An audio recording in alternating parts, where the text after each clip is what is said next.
તો આજ મુદ્દે ચર્ચાને આગળ વધારીશું। મારી સાથે જોડાઈ ગયા છે civil superintendent doctor Rakesh Joshi અને સુરતથી ડોક્ટર સમીર ગામી જોડાઈ ગયા છે। રાકેશજી, સૌથી પહેલા તો આપને સવાલ, જનતાને પ્રજાને એવું છે કે દિવાળી બાદ લોકો ભેગા થયા, ભીડ એકઠી થઈ એટલે કોરોનાના કેસ બુધવારે અચાનક ડબલ થયા।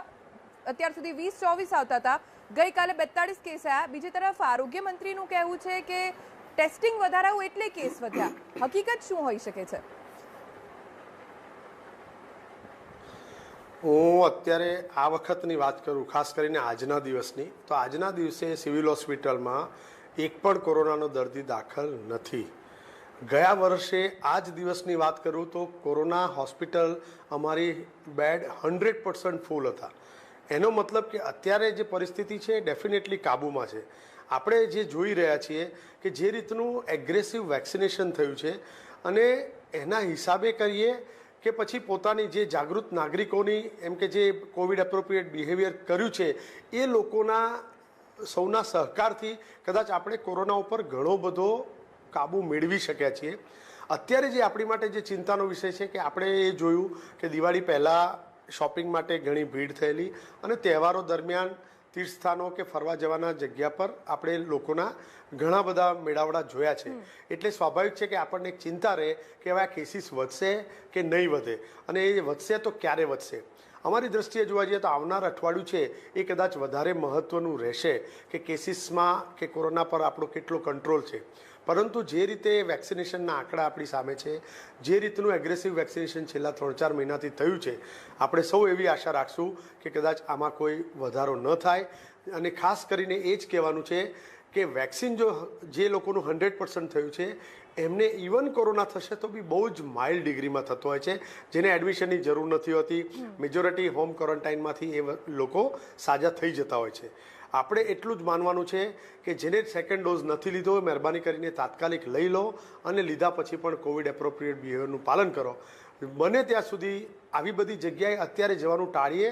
આ દિવાળી આપણે સૌ મનાવી શક્યા, ગઈ દિવાળી તો આપણે વિચાર જ નહોતા કરી શક્યા, આ દિવાળી આપણે મનાવી શક્યા અને ઘણા બધા લોકોએ એને એન્જોય પણ કર્યું છે। ફટાકડા ફોડવાથી માંડીને હરવા ફરવાથી માંડીને શોપિંગ, એટલે કહેવાય કે આપણે જેમ વિધિવત જે રીતે દિવાળી મનાવતા હતા એ રીતે આપણે મનાવી શક્યા છીએ। કદાચ એનું કારણ જ છે કે રાત દિવસ કામ કરતા હેલ્થકેર વર્કર્સ અને વેક્સિનેશન અને એ જાગૃત નાગરિકો બધા ભેગા મળીને આપણે કેસીસમાં ઘણા બધા વખતથી ઘટાડો જોઈ જ રહ્યા છીએ। આજે વધારો થયો છે, આજના એક દિવસના આંકડા પરથી આપણે કશું નક્કી ન કરી શકીએ। આવનાર અઠવાડિયું 10 દિવસે નક્કી કરશે કે પરિસ્થિતિ શું છે। પરંતુ હું અત્યારે મારી પરિસ્થિતિની વાત કરું તો જો કોઈ પણ એડમિશનો બાય એન્ડ લાર્જ થતા હોય તો એ કોવિડ હોસ્પિટલ 1200 બેડ સિવિલ હોસ્પિટલમાં આવવાની શક્યતા સૌથી વધારે રહેલી છે। આજે મારી પાસે એક પણ દર્દી પોઝિટિવ નથી એટલે હું ખરેખર અત્યારે કમ્ફર્ટેબલ છું। અત્યારે એ ચિંતા નથી કરી રહ્યો કે કાલે શું થશે।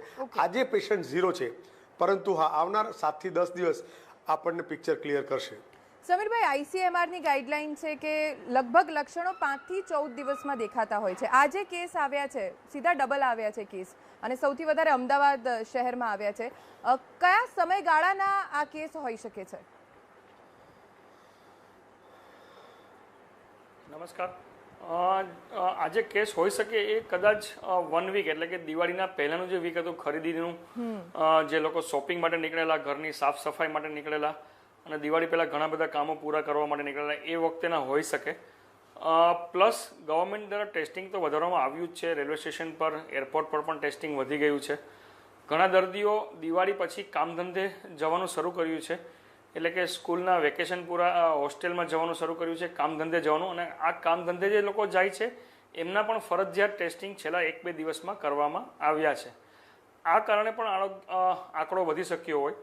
આંકડો 20 થી 40 થયો એટલે આમ ડબલ થઈ શક્યો કહેવાય, પણ 20 કેસ વધ્યા છે। કદાચ નેક્સ્ટ વીક એટલે કે જેમ સરે કીધું એમ કે 5 થી 14 દિવસ સુધીનો ઇન્ક્યુબેશન પીરિયડ હોય તો નેક્સ્ટ 10 દિવસ આપણા માટે ક્રુશિયલ હશે। જો નેક્સ્ટ 10 દિવસમાં કેસીસ નથી વધતા એનો મતલબ કે આપણું ઇમ્યુનાઇઝેશન બરાબર છે, આપણે કોરોના સામે ઘણો બધો વિજય મેળવી લીધો છે। જો 10 દિવસમાં કેસીસ વધે, કેસીસનું ડબલિંગ ટાઈમ વધે તો એ ખરેખર એક ચિંતાનો વિષય કહેવાય। આ જે લોકો પ્રવાસીઓ છે, જે લોકો બહાર ગયા છે, એમાં જે ઇમ્યુનાઇઝ લોકો છે એમાં ઘણા લોકોને કોરોના થયો હશે અને એ લોકો એસિમ્પ્ટોમેટિક હશે અથવા માઇલ્ડ સિમ્પ્ટોમેટિક હશે। કારણ કે વેક્સિનને કારણે એમને વધારે ભારે કોરોના થતો નથી.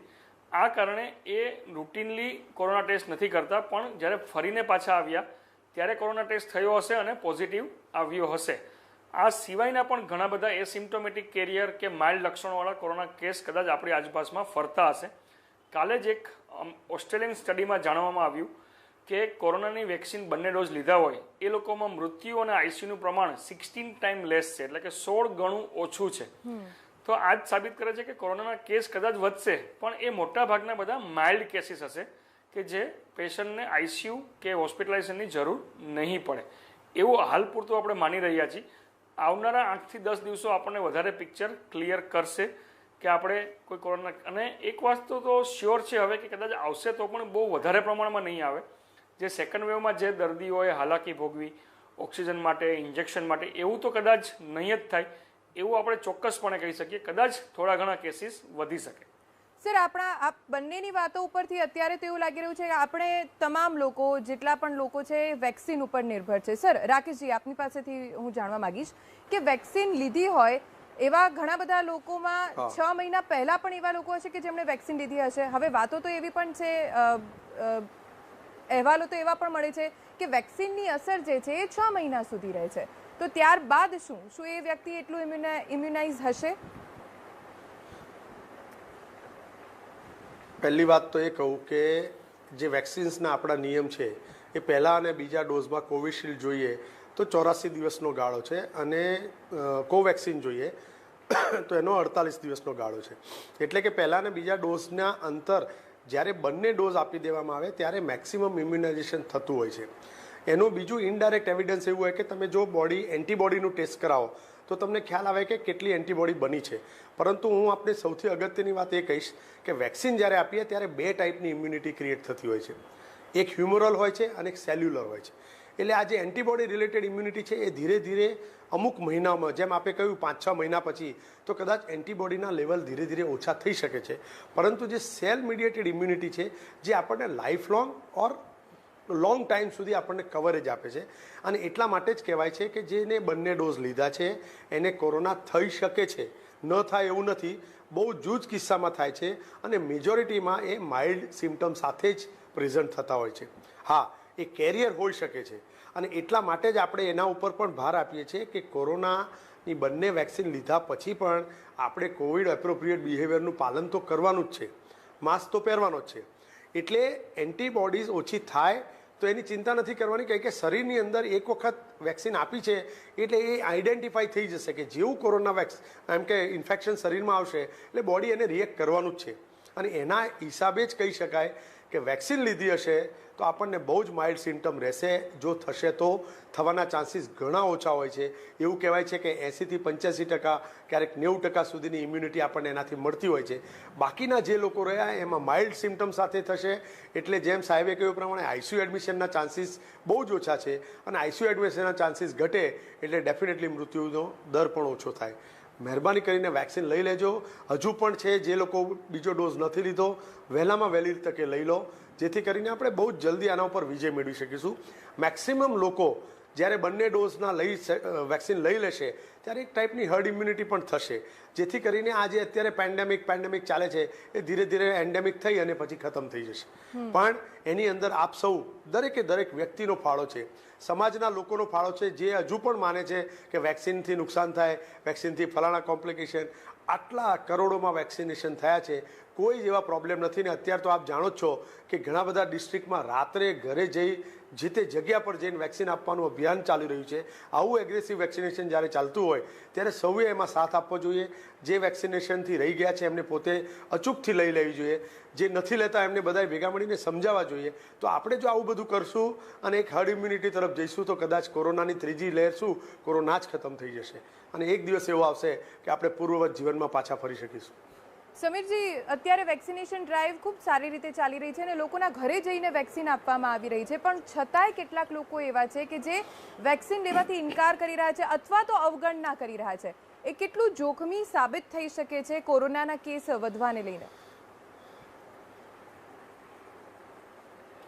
જ્યાં 108 કરોડ વેક્સિનેશન થયું છે એ ખરેખર એક માઇલસ્ટોન છે. એમાં સરકાર, પ્રજા આપ મીડિયા પીપલ બધાનો એક ખૂબ મોટો ફાળો રહ્યો છે, અને હું ખરેખર ધન્યવાદ આપું છું બધાને આપના માધ્યમથી. અને આ 108 પછી પણ જે લોકો વેક્સિન નથી લઈ રહ્યા, એટલે જાણી જો નથી લઈ રહ્યા, એ કોઈ કારણોસર અવોઇડ કરે છે, એ ખરેખર એક ભારતીય નાગરિક તરીકે એક કહેવાય ને કે ભાઈ રિસ્પોન્સિબલ કામ નથી, કે ભાઈ મારી રિસ્પોન્સિબિલિટી છે કે મારે દેશ એ તમારા માટે છે, તમારા ફેમિલી માટે છે અને દેશ માટે છે. જે લોકોએ વેક્સિન લીધેલી છે એ લોકોમાં કોરોના થવાના ચાન્સીસ ઘણા જ નહીવત છે, અને થયા પછી પણ સિવિયર થવાના ચાન્સીસ તો બહુ એટલે બહુ જ ઓછા છે. વેક્સિન લેવાથી કોઈ પણ જાતની સાઇડ ઇફેક્ટ નથી થતી, કોઈ નપુસંગતા નથી આવતી, કોઈ વેક્સિન લેનાર દર્દી કોઈ મરી નથી જવાનું, કોઈ વેક્સિન લેવાને કોઈ પેરાલિસિસના એટેકના દાખલા નથી થયા. અને હું એવું કહીશ કે અમેરિકામાં તો જે લોકો વનરેબલ છે, એટલે કે 65 વર્ષની ઉપરના છે, એ લોકોમાં બૂસ્ટર ડોઝ પણ શરૂ થયો છે. અને ભારત સરકાર દ્વારા મને લાગે છે કે નજીકના ભવિષ્યમાં જ 2 થી 18 વર્ષના બાળકો માટે પણ વેક્સિન શરૂ થશે. એ આપણા ભારતનો લગભગ 25 થી 27% હિસ્સો છે, 2 થી 18 વર્ષના બાળકો. તો હું આપના માધ્યમથી સરકારશ્રીને બી અપીલ કરું કે આપણે બાળકોની વેક્સિન પણ જલ્દી લાવીએ, તો ફરી વખત બધી સ્કૂલ શાળાઓ શરૂ થાય, બાળકો ફરીથી સ્કૂલે જતા થાય, અને આપણે કોરોનાનો નાશ જલ્દી ને જલ્દી કરી શકીએ. એટલે વેક્સિન ન લેવું એ એક ખૂબ જ રિસ્પોન્સિબિલિટી ન હોય એવું એક પગલું હું એક કહી શકીશ. જી સર, રાકેશજી, ભારતમાં, કેરળ અને દુનિયાના ઘણા બધા દેશોમાં અચાનક કેસ હવે વળી પાછા વધતા ગયા છે. આવા બધા દેશોમાં જે સંક્રમણ થઈ રહ્યું છે એમાં કોરોનાના નવા વેરિયન્ટ પણ આપણે જોઈ રહ્યા છે. નવા વેરિયન્ટ આવે છે અને કેટલા ખતરનાક છે એની માહિતી પણ આપણા સુધી પહોંચે છે. આવી સ્થિતિમાં ભારતે અન્ય દેશોમાં જે સંક્રમણ વધી રહ્યું છે તેમાં કઈ કઈ વસ્તુઓ ધ્યાનમાં લેવી જોઈએ? નાગરિકોને શું કહેશો આપ? આપ જે બીજા દેશની વાત કરો છો એમાં ઘણા બધા દેશ એવા છે કે જે લોકડાઉન સિસ્ટમને માનતા નથી. ઘણા બધા દેશ એવા છે કે જેના લોકો એવું માને છે કે મારી સ્વતંત્રતા છે, હું માસ્ક પહેરું કે ન પણ પહેરું, હું વેક્સિન લઉં કે ન પણ લઉં. એટલે એવા લોકો સંક્રમિત થાય એ સ્વાભાવિક છે. બીજું, વાયરસની પોતાની એક પ્રકૃતિ છે. વાયરસ જેટલો ફેલાય એટલો એની અંદર વેરિયન્ટ આવવાના ચાન્સીસ વધતા જતા હોય છે. આજે આપણે આમ કે કેરળમાં કે મહારાષ્ટ્રમાં જે જોયું, જે થોડાક વખત પહેલાં કે સડનલી કેરળમાં કેસીસ વધેલા, તો એ બધાની હિસ્ટ્રીમાં બી જોતા એવું જ હતું કે ત્યાં વેક્સિનેશન એ એરિયામાં ઓછું થયેલું, અને એ એરિયામાં સેકન્ડ પીકમાં, જેમ આપણે જોયું સેકન્ડ પીકમાં લગભગ ઘણા બધા એરિયામાંથી સંક્રમણ એક સાથે વધેલું. તો એ જે એરિયા બચી ગયેલા કે જેને સેકન્ડ પીકમાં સંક્રમણ નહોતું થયું, એવા લોકો પછી હમણાં એ સેકન્ડ પીક પૂરી થઈ પછી કેરળમાં એના કેસીસ વધેલા. એટલે જે લોકોએ વેક્સિન નથી લીધી અથવા જે લોકો ક્યારેય સંક્રમિત નથી થયા, એવા જે એરિયાઓ રહી ગયેલા સ્ટેટના, ત્યાં આવા કેસીસ વધેલા. જો વેક્સિનેશન એગ્રેસિવ થાય અને આપણે જેટલા 100%ની નજીક જતા જઈશું એટલા કોરોનાના કેસીસ ઘટવાના ચાન્સીસ પેરેલલ થતા જ રહેશે. અને એની અંદર સરકાર પોતાના તરફથી 100% કોશિશ કરી રહી છે. જે રીતનું અત્યારે અભિયાન છે, મેં જેમ કહ્યું, રાત્રે દિવસે જ્યાં અવેલેબિલિટી હોય, માણસ જ્યાં છે ત્યાં ઘણા બધા એવા હિલ એરિયા છે, હેલ્થકેર વર્કર વેક્સિનના ડબ્બા ઉચકીને 2 કિલોમીટર ચાલીને ભલે ને 3 ફેમિલી હોય તો પણ જઈને વેક્સિનેટ આપે છે, એટલે વેક્સિનેશન કરે છે. એટલે તમે વિચારી શકો છો કે સરકાર કેટલી હદે કટિબદ્ધ છે. હવે જે લોકો રહી ગયા છે એ લોકો છે જે પોતે એડેમન્ટ છે કે હું વેક્સિન નહીં લઉં, અથવા હવે તો કોરોના ગયો, હવે વેક્સિન લેવાની જરૂર ક્યાં છે. એ લોકો એ નથી માનતા કે એ પોતે સંક્રમિત થાય એના પૂરતું સીમિત નથી રહેતું. એ સંક્રમિત થાય એ બીજા ઘણા બધાને સંક્રમિત કરી શકે છે. આપણે એ પણ જોવાનું છે. એટલે હું કેવળ મારા ઉપર ફોકસ નહીં કરી ફેમિલી અને સમાજનો જો વિચાર કરું તો દરેક વ્યક્તિએ વેક્સિન લઈ લેવી જોઈએ અને કોવિડ એપ્રોપ્રિએટ બિહેવિયરનું પાલન કરવું જોઈએ. બહારના દેશોની વાત આપણે એટલા માટે નહીં કરીએ કે ત્યાંના રૂલ્સ રેગ્યુલેશન્સ અલગ છે. આપણે અહીંયા બધા જ ફોલો કરીએ છીએ. ગવર્મેન્ટ જે ગાઈડલાઇન્સ આપે એને આપણે ફોલો કરવાની 100% કોશિશ કરીએ છીએ. અને એ જો આપણે કોશિશ કરતા જ રહીશું તો અત્યારે જે પરિસ્થિતિ થાળે પડેલી લાગે છે, અત્યારે આ પરિસ્થિતિ સારી આ દિવાળીમાં લાગે છે, એનું એકમાત્ર કારણ તમને કહીશ કે ગઈ દિવાળી ને આ દિવાળીનો ડિફરન્સ એ વેક્સિનેશન છે. વેક્સિનેશન જાન્યુઆરીથી ચાલુ થયું અને આજે 108 કરોડ સાહેબે કહ્યું પ્રમાણે, પણ આમ જોઈએ તો 110 કરોડ આંબી ગયું છે આ દેશની અંદર. તમે ઇમેજિન કરો કે 16 જાન્યુઆરીએ વેક્સિનેશન ચાલુ થયું, ત્યાંથી માંડીને આપણે નવેમ્બર મહિનાની વચ્ચે ત્યાં સુધીમાં 110 કરોડ લોકોને આપણા દેશમાં વેક્સિનેટ કર્યા. આપણા પોતાના વૈજ્ઞાનિકોએ બનાવેલી વેક્સિન, સ્વનિર્ભર ભારત જે આપણા પ્રધાનમંત્રી હંમેશા કહે છે, આપણે એવું કહીએ કે આપણા વૈજ્ઞાનિકોએ ટૂંકા ગાળામાં લાવેલી વેક્સિન એટલી સેફ છે અને આટલા બધા લોકોએ લીધી છે. એ જોઈને પણ જે લોકો બાકી છે એમને સમજવાની જરૂર છે કે જો વેક્સિનેશનના કોમ્પ્લિકેશન હોત કે એ વેક્સિન લેવાની જરૂર ન હોત તો આટલા બધા લોકો શાના માટે વેક્સિન લેતા હશે. વેક્સિન કમ્પલસરી છે, વેક્સિન લેવી જ જોઈએ. ના લીધી હોય તો લઈ લો અને એવું પણ નહીં માનતા કે મેં 1 ડોઝ લઈ લીધો છે, હવે સેકન્ડ પીક તો આવવાની નથી, હવે તો કોરોનાના કેસીસ જ ક્યાં છે, બીજો ડોઝ લેવાની જરૂર નથી, એવું પણ ન કરશો. બંને ડોઝ લેશો ત્યારે જ તમે મેક્સિમમ ઇમ્યુનિટી મેળવી શકો છો, મેક્સિમમ સુરક્ષા મેળવી શકો છો. અને સાથે સાથે મહેરબાની કરીને માસ્ક પહેરજો. સૌ સાથે મળીને લડીશું તો કોરોનાને આપણે બસ ભગાડવાની તૈયારીમાં જ છીએ. સર, બધાને ખબર છે કે વેક્સિન લેવી જરૂરી છે, કોવિડ ગાઈડલાઇન્સનું પાલન કરવું જરૂરી છે, પણ સમીર સર, હમણાં જ સ્ક્રીન ઉપર વિઝ્યુઅલ્સ ચાલ્યા, પ્રવાસન સ્થળો, અલગ અલગ શહેરોમાં ખરીદી કરવા માટે જે ભીડ ઉમટી હતી, હાથમાં નાનું બાળક છે પણ મોઢા ઉપર માસ્ક નથી કે સોશિયલ ડિસ્ટન્સ નથી જળવાયું. જનતાએ સમજવું ખૂબ જરૂરી છે સમીરજી કે કોવિડ ગાઈડલાઇન્સનું પાલન, ભલે કોરોનાના કેસ ઓછા થયા છે, કોરોના આપણી વચ્ચેથી નથી ગયો, એ જરૂરી છે સમજવું કે કોવિડ ગાઈડલાઇન્સનું પાલન કરવું અત્યારે ખૂબ મહત્વનું છે.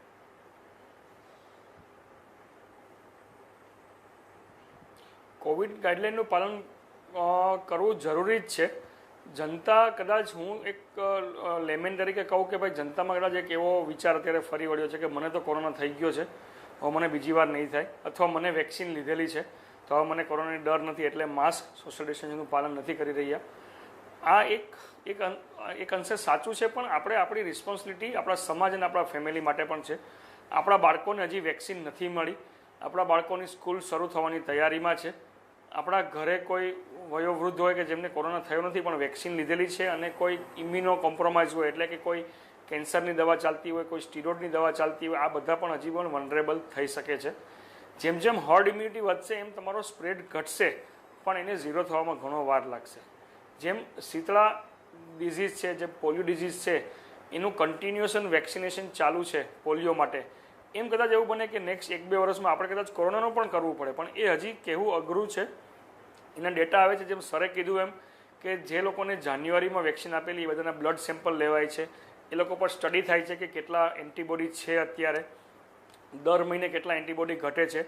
એ ICMR જેવી સંસ્થા, ઘણી સંસ્થાઓ હ્યુજ નંબરમાં એ લોકો પર રિસર્ચ કરે છે. એ રિસર્ચના અંતે આપણને જણાવશે કે આની ઇમ્યુનિટી માટે આપણે ફરીથી વેક્સિન લેવી કે નહીં, સોશિયલ ડિસ્ટન્સનું પાલન ક્યાં સુધી કરવું, માસ્ક ક્યાં સુધી પહેરવો, આ આપણે જાતે ડિસિઝન ના લઈએ.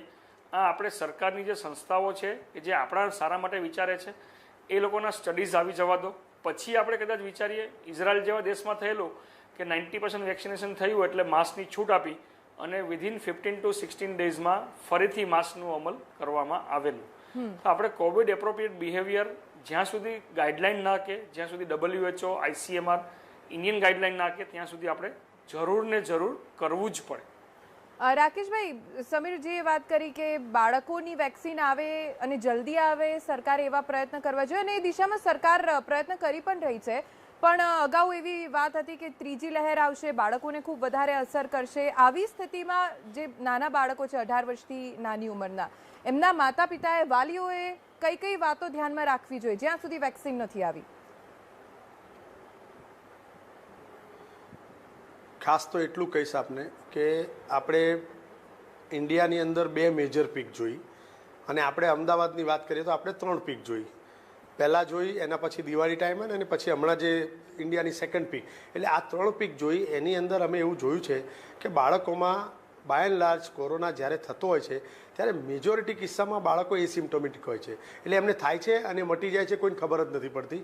મહિના પછી જો તમે એમાં એન્ટીબોડી જુઓ ત્યારે ખ્યાલ આવે કે અરે આ બાળકને તો પહેલાં કોરોના થઈ ગયો છે. મેઇન વસ્તુ એ છે કે મેજોરિટી કિસ્સામાં બાળકો એસિમ્પ્ટોમેટિક હોય છે. જે બાકીના થોડાક પર્સન્ટેજ રહ્યા એની અંદર પણ મેજોરિટી એટલે કે 90% જે સંક્રમિત થયેલા બાળકો છે એની અંદર કોરોના માઇલ્ડ જ હોય છે. કેવળ ને કેવળ 5 થી 7% બાળકોને મોડરેટ ટુ સિવિયર કેટેગરી અથવા આપણે એમ કહીશું કે આઈસીયુ એડમિશનની જરૂર હોય છે.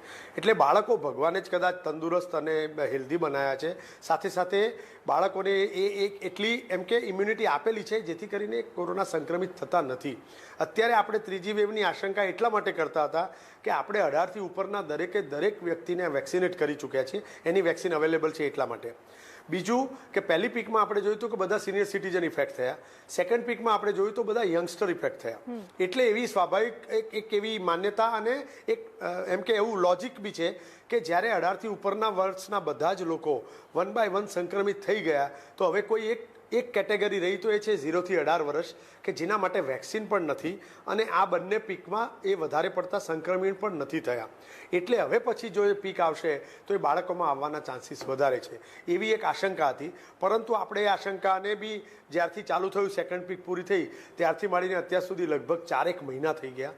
હું મારી હોસ્પિટલની વાત કરીશ તો છેલ્લા ઘણા મહિનાઓથી એક પણ બાળક કોરોના સંક્રમિત થઈને આવ્યું નથી. કોરોના તો શું છેલ્લા 2 મહિનાથી એક પણ પોઝિટિવ વ્યક્તિ કોવિડ સંક્રમિત થઈને પણ આવ્યું નથી.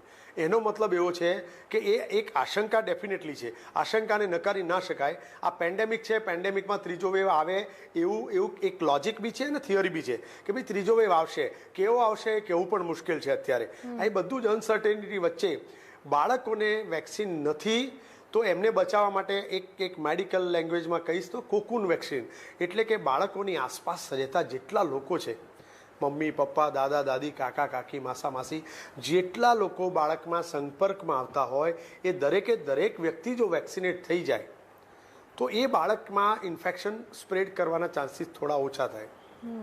બીજી વસ્તુ જે સ્કૂલે જાય છે બાળક એ બધા મોટા બાળકો છે એને કોવિડ એપ્રોપ્રિએટ બિહેવિયર આપણે સમજાવી શકીએ.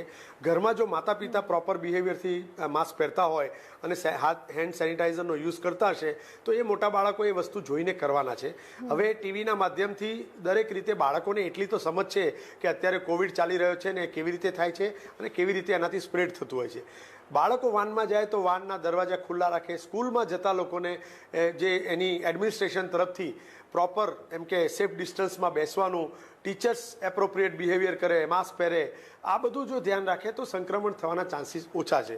અને હા, આવા ટાઈમે જેમ આપણે જોયું દિવાળીના શોપિંગમાં કે ફરવામાં પેરેન્ટ્સ ફેમિલી સાથે ફરતા હોય છે, આખું ફેમિલી જાય એટલે એમાં ઓટોમેટિક બાળકો એની સાથે જવાના જ છે. એટલે આવી આપણે જે કેલ્ક્યુલેટેડ રિસ્ક લઈએ છીએ કે આ બાળક સંક્રમિત થશે કે નહીં એટલા માટે જ મહત્વનું છે કે જરૂર ના હોય ત્યાં બાળકોને લઈને ના જશો, બાળકોને મોકલશો નહીં. 1 વર્ષ કીટી પાર્ટી કે એમને એક સાથે નીચે સોસાયટીમાં રમવા માટે નહીં મોકલીએ તો કદાચ આવનાર વર્ષે આપણે એમને બહુ સારી રીતે નોર્મલ લાઈફ તરફ લઈ જઈશું. એટલે બાળકોમાં કોવિડ થશે, ત્રીજી વેવ આવશે એક ડેફિનેટલી આશંકા છે પરંતુ લાગતું નથી. એવા કોઈ સાઇન્સ અત્યારે નથી દેખાતા કે બાળકો સંક્રમિત થશે. અને જો થોડાક જ ટાઈમમાં વેક્સિન આવી જશે તો કદાચ એ આશંકા વધારે ઓછી થઈ જશે. આપણે વધારે સુરક્ષિત થઈ જઈશું અને એ જે બાળકો નામની જે ચિંતા છે, જે ભૂલકાઓને ચિંતા છે એમાંથી આપણે બહાર આવી જઈશું. રાકેશભાઈ અને સમીરભાઈ, આ બંનેનો ખૂબ ખૂબ આભાર. તમે આ ચર્ચામાં જોડાયા, આ બંનેનો આભાર. કોરોનાના કેસ ગઈકાલે 42 નોંધાયા છે. પહેલા એટલે કે મંગળવારના દિવસે 20 કેસ હતા, ગઈકાલે ડબલ કેસ નોંધાયા અને હજી પણ કેટલાક દિવસ આગામી 15 દિવસ ખૂબ મહત્વના છે જેની ઉપર રાજ્ય સરકાર, કેન્દ્ર સરકાર અને ડોક્ટર્સની એક ખાસ ટીમ નજર રાખી રહી છે કેમ કે કેસ વધી શકે છે તહેવારોની રજા પછી. એટલે આપણું કામ માત્ર એક જ છે, કોવિડ ગાઈડલાઇન્સનું પાલન કરવું અને વેક્સિનના બંને ડોઝ લેવા.